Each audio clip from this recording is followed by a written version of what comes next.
Hello my dear students. In today's class we will discuss about two important things from your syllabus. First is a paragraph writing on my country and the next one is an application. So let's start with the first one, which is a paragraph writing on my country. Now the paragraph is already been written by me over here and I'm going to dictate it one by one through the lines. The first line says, the name of my country is India. As you know, our country name is India. Second line, we will discuss about that India is also known as Bharat. India का एक और नाम क्या है? भारत है.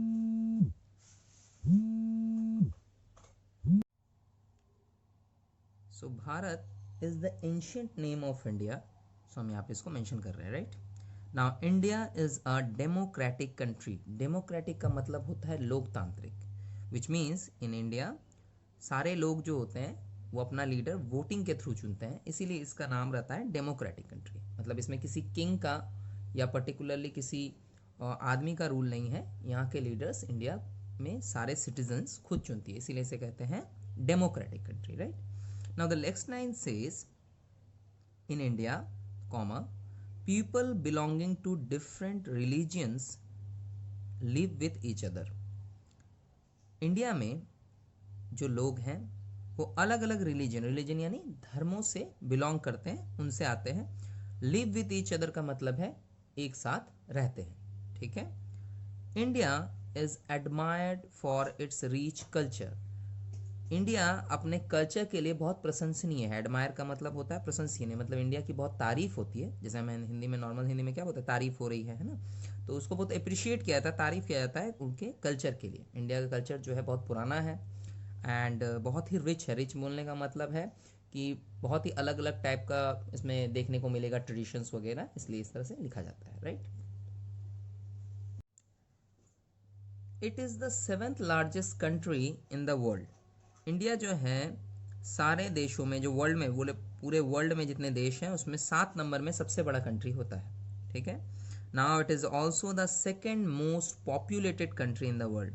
लेकिन इसके साथ साथ जानने वाली बात यह है कि सबसे ज़्यादा जो पॉपुलेशन है, जनसंख्या है, लोग हैं, ठीक है, नंबर ऑफ पीपल जो सबसे ज़्यादा रहते हैं वो हमारे इंडिया में सेकेंड मोस्ट है. सेकेंड मोस्ट का मतलब है कि इंडिया पूरे वर्ल्ड में 2 नंबर पे आती है जहाँ पे सबसे ज़्यादा लोग रहते हैं.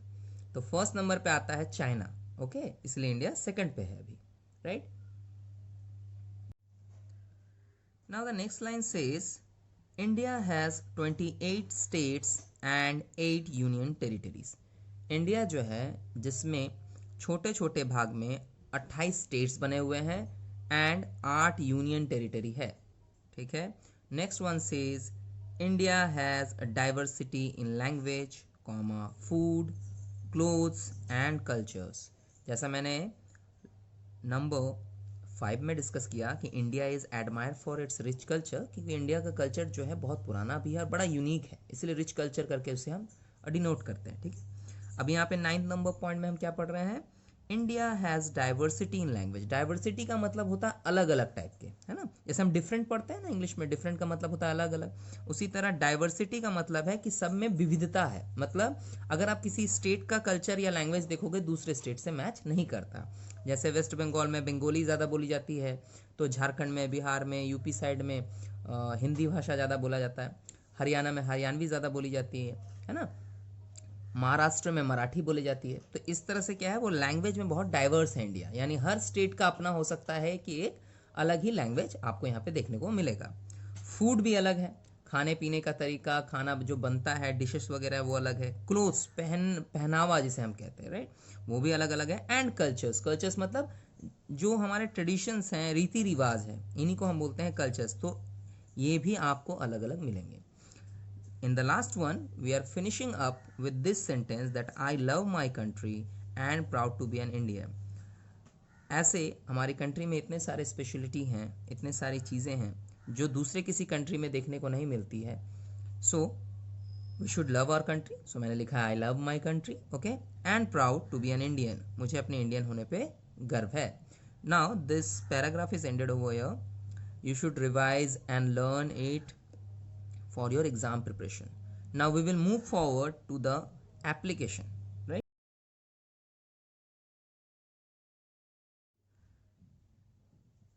It is an application to the principal to excuse late fine. कहने का मतलब है कि एप्लीकेशन लिख रहे हैं, किनको लिख रहे हैं? हमारे प्रिंसिपल सर को। एक्सक्यूज का मतलब होता है माफ़ करना, लेट फाइन किसी रीज़न से हमारा लेट हो गया है कोई पेमेंट करने में, तो उसके लिए जो फाइन लगता है उसके माफ़ी के लिए हम लोग ये एप्लीकेशन लिख रहे हैं, right? So it is a part of letter writing. Application जो पार्ट है, वैसे लेटर्स बहुत तरीके के होते हैं, फॉर्मल लेटर्स हैं, इनफॉर्मल लेटर्स हैं। Applications are generally being used in school colleges, जहाँ पे हम क्या करते हैं, जो हमारे प्रिंसिपल सर हैं, क्लास टीचर हैं, अलग अलग चीज़ों की ग्रांट कराने के लिए, यानी उस चीज़ की हमें ज़रूरत होती है, जैसे छुट्टियाँ चाहिए, है ना, जैसे यहाँ पे हम लोग लेट फाइन कराते हैं तो इनका हम एप्लीकेशन लिखते हैं, ठीक है। और बहुत सारे ऑफिसेस होते हैं, वहाँ भी एप्लीकेशन होता है, जैसे लीव के लिए होता है, ठीक है, वो लोग लीव के लिए होते हैं, सैलरी बढ़ाने के लिए एप्लीकेशन देते हैं, तो इस तरह से बहुत सारे एप्लीकेशन होते हैं। In our syllabus we have a application to the principal for excusing late fine, right? So देखो आप एप्लीकेशन कैसे स्टार्ट करते हैं, कैसे एंड करेंगे। एट फर्स्ट सबसे पहले हम एड्रेस करते हैं। एड्रेस करने का मतलब होता है कि ये एप्लीकेशन किसको लिखा जा रहा था, पहले उनके बारे में लिखते हैं।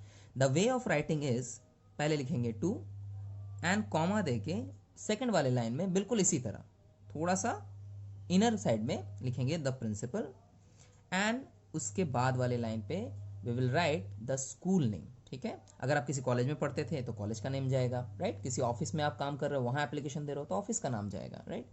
सो to the principal and the school name is Agrasen Saraswati Vidya Mandir, and comma करके उसका एक छोटा सा एड्रेस जो कि है चिरकुंडा, ठीक है, फुल एड्रेस की जरूरत नहीं है। वन लाइन का आप स्किप करेंगे, गैप देंगे, उसके बाद डेट मेंशन करेंगे। I have mentioned you the exam date of our school, ठीक है, तो आप भी जब एग्जाम में ये लेटर आ जाए तो यही डेट मेंशन करना। But apart from that you can write or mention any date, right? उससे कोई मतलब एप्लीकेशन का नहीं है, because the application can be written on any date, so आप कोई भी डेट लिख सकते हो। But if you are writing it in your examination, right, you should mention this date, but it is not the rigid rule. ऐसा rule नहीं है कि यही डेट के अलावा कोई डेट लिख दोगे तो मार्क्स कट जाएंगे, राइट? सो इस बात का ख्याल रखिएगा कि डेट आप अपने मन से डाल सकते हैं, ठीक है। नाउ सब्जेक्ट मेंशन करेंगे, एक बार और रिपीट कर देते हैं। पहले to the principal, right, school का name with a small address, Chirkunda, किस एरिया में स्कूल है, एक लाइन का गैप देंगे, डेट मेंशन करेंगे 15th of March 2021, ठीक है, और the date you want to mention, ठीक है, कोई भी डेट आप डाल दो इसमें, लेकिन डेट का फॉर्मेट आप देख लो, पहले आप डे, फिर मंथ एंड देन ईयर, इस तरह से लिखोगे, राइट? सब्जेक्ट विच मीन्स कि सब्जेक्ट का मतलब है कि एप्लीकेशन किस पर्पस यानी किस रीज़न से आप लिख रहे हो। तो एक शॉर्ट सा मैंने रीज़न दिया और आपको भी बहुत लंबा रीज़न नहीं देना है। टू एक्सक्यूज लेट फाइन, आप लेट फाइन को माफ़ कराना चाहते हो, इसीलिए हम ये एप्लीकेशन लिख रहे हैं, right? Now the application will be started with its own body, मतलब इसका जो अपना तरीका है लिखने का कि कैसे एप्लीकेशन को स्टार्ट करते हैं। Now the application will be started with a greet. Greet का मतलब होता है, जैसे अगर आप दोस्त को लेटर लिखोगे तो डियर कहते हैं, ठीक है। फैमिली मेम्बर्स के लिए भी डियर ही यूज़ होता है। But whenever you are writing an application to a senior, senior मतलब जैसे क्लास टीचर को लिख रहे हैं, टीचर को लिख रहे हैं, क्या बोलते हैं, प्रिंसिपल सर को लिख रहे हैं, likewise we are doing over here, right? तो यहाँ पे हम कैसे स्टार्ट करेंगे, रेस्पेक्टेड सर बोल के। रेस्पेक्टेड का मतलब होता है सम्मान के साथ, ठीक है। Principal sir is high in post, है ना, सबसे बड़े जो पोस्ट पे रहते हैं स्कूल के, ठीक है। So we should write the letter in a formal way, मतलब इसको हम रेस्पेक्टेड सर से स्टार्ट करेंगे, लिखेंगे रेस्पेक्टेड सर, कॉमा देंगे, और यहाँ से लेटर में हम सबसे पहले क्या करेंगे, पहले हम बताएंगे कि मुझे क्या प्रॉब्लम है, ठीक है। जैसे I beg to say that, this is the way to start a letter. I beg to say that का मतलब है कि मैं किसी चीज़ से प्रे या प्रार्थना करके कोई बात स्टार्ट कर रहा हूँ कि सर मेरे को ऐसा प्रॉब्लम है। I beg to say that I am dash. Now यहाँ पे एक फिल इन द ब्लैंक्स मैंने इसलिए छोड़ा है, you people should mention over your name, right? अगर मेल है, फीमेल है, विच मीन्स बॉय हो, गर्ल हो, अपना नाम यहाँ आप डालोगे, because you are writing the letter, okay. आपको लगना चाहिए ना कि आपने लेटर लिखा है। सो आई एम करके यहाँ नाम, सपोज करो श्रुति कुमारी बोल के कोई लड़की का नाम है, तो यहाँ पे लिखेगी I beg to say that I am Shruti Kumari, right? Comma देंगे, student of your school in class dash. अब ये तो आपको पता है, डैश मैंने इसलिए छोड़ा है, in fill in the blanks you will fill up with your class along with your section. Likewise अगर आप 4A में पढ़ते हो तो आप डायरेक्ट 4A लिख सकते हो, या 4 लिखोगे that's it, it will be acceptable अगर आप सिर्फ क्लास लिखते हो। बट हाँ, सेक्शन लिखोगे तो ज़्यादा प्रिसाइजली लगेगा हाँ पर्टिकुलर उस सेक्शन की लड़की है, तो उसको सर जो है फाइंड कर सकते हैं, पूछ सकते हैं क्यों रीज़न है, अगर पर्सनली चाहे तो उससे बात कर सकते हैं। Now the next line will be, यहाँ पे आपको फुल स्टॉप देना है। Next line will be I have not paid my school fees for last month. हम यहाँ पे बता रहे हैं कि मेरे साथ क्या हुआ है। आई हैव नॉट पेड, आई के साथ हैव लगता है, नॉट का मतलब नहीं किया, और पे का मतलब पेमेंट नहीं हुआ है, right. So I have not paid my school fees, मेरी स्कूल की फीस मैंने नहीं दी है, फॉर लास्ट मंथ, पिछले महीने की, लास्ट मतलब पिछला महीना, ठीक है। Because of my financial problem, financial problem का मतलब होता है रुपए पैसे की प्रॉब्लम। लाइकवाइज आपके घर में पैसे की थोड़ी प्रॉब्लम चल रही थी, पापा को सैलरी नहीं मिली है, बहुत सारे रीजंस होते हैं ना, राइट। सो मैंने यहाँ पे फाइनेंशियल प्रॉब्लम, जो कि सबसे ज़्यादा कॉमन प्रॉब्लम होता है लेट फीस पे करने का, वो मैंने यहाँ मेंशन किया है, ठीक है। So I have not paid my school fees for last month because of my financial problem, ठीक है, फुल स्टॉप। उसके बाद बट आई एश्योर, मतलब जब भी आप अपना प्रॉब्लम बताओगे तो सामने वाले को अगर कोई चीज़ ग्रांट कराना है, उससे परमिशन लेना है कि सर आप मेरा ये थोड़ा देख लीजिएगा, राइट। तो इस तरह से जब आप उनको करते हो तो पहले आप एश्योर करो कि आप इस चीज़ को दोबारा रिपीट नहीं करोगे, या फिर ये जल्दी ही प्रॉब्लम सॉल्व हो जाएगी, ऐसे आपको बताना है। तो कैसे बताएंगे, but I assure that I will pay my school fee, मैं आपको विश्वास दिलाता हूँ, इसके लिए इंग्लिश होता है एश्योर, या भरोसा दिलाता हूँ उसके लिए assure, that I will pay, कि मैं पे कर दूंगा, माई स्कूल फी, मेरा school fee, along with the fee of this month, इस महीने के फी के साथ, अलॉन्ग विद द मतलब के साथ, तो किसके साथ ना, इस महीने का जो फी आएगा उसके साथ मैं पिछले महीने का भी पे कर दूंगा। तो सेंटेंस कैसा बना, I assure that I will pay my school fee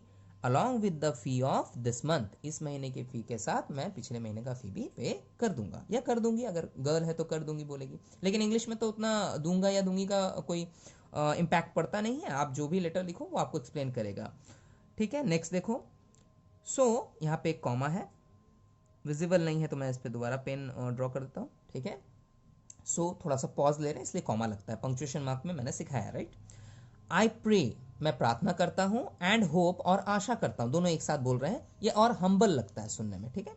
I pray and hope that you will oblige my late payment fine, actually letter किस लिए लिखे थे, एक्सक्यूज लेट फाइन, मतलब लेट फाइन को माफ़ कराने के लिए। तो मैंने क्या किया, पहले अपना नाम और क्लास बताया, मैंने अपना प्रॉब्लम बताया कि मैंने फ़ी नहीं भरा है, और मैंने ये भी बोला कि मैं इस बार भर दूंगा, ठीक है। उसके बाद मैं क्या कर रहा हूँ, प्रे कर रहा हूँ, मैंने उनसे रिक्वेस्ट कर रहा हूँ। तो रिक्वेस्ट के लिए हम इस तरह से स्टार्ट करेंगे, so I pray and hope that you will oblige my late payment fine, आप मेरा लेट पेमेंट फाइन को कंसिडर करेंगे और हटा देंगे, ठीक है। आप यहाँ पे कुछ भी लिख सकते हो, फॉरगिव भी लिख सकते हो, बट ऑब्लाइज थोड़ा ज़्यादा सुनने में अच्छा लगता है।